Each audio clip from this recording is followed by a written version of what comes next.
So, you want to own a rental property? My name is Garrett Wong, owner of Upper Edge Property Management. Today I'm going to be continuing our deeper dive into how to win at RTB, and today's topic is hearings for other issues.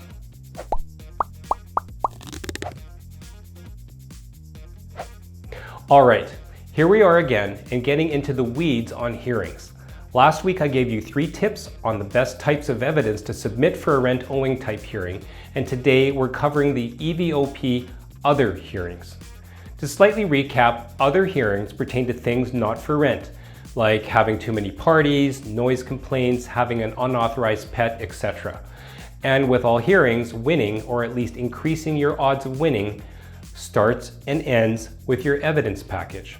And the evidence for these types of hearings are somewhat more involved comparing to a rent owing hearing. Let me explain. With a rent owing hearing, they either owe the rent money or they don't. There's not a lot a tenant can say in their defense to make you lose a rent owing hearing unless they produce a receipt that you gave them and prove that they don't actually owe the rent. But an EVOP other hearing is very much your word against theirs. So how can you tip the scales in your favor? Evidence, evidence, evidence. But let me preface this next segment by stating I'm not a lawyer, but I read a lot and have been to the school of hard knocks, as they say, and experience has been my guide. So let's continue. Let's dive deeper into the rules of evidence.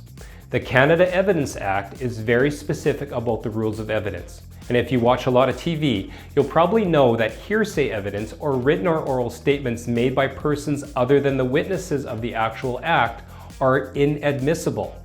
This means then, if you want to evict someone because the neighbors are saying the tenant is having parties, you can't just say, the neighbors told me the tenants are partying, please evict them. You either have to have seen the partying yourself with your own eyes and then you become the witness, or you have to get those neighbors to appear as witnesses at the hearing. If you can't get the neighbors to show up, the next best thing might be a written witness statement, assuming you can prove it is legit and credible. What about trying to prove the tenant is smoking when they shouldn't? Or proving they still have an unauthorized pet? Or proving they didn't cut the grass? Or proving they didn't pay a utility bill? Because we're already hitting my self-imposed 2-minute video limit, I'm going to split this up and continue next episode. We'll get into the specifics for as many situations as I can in the next video. Thanks for watching.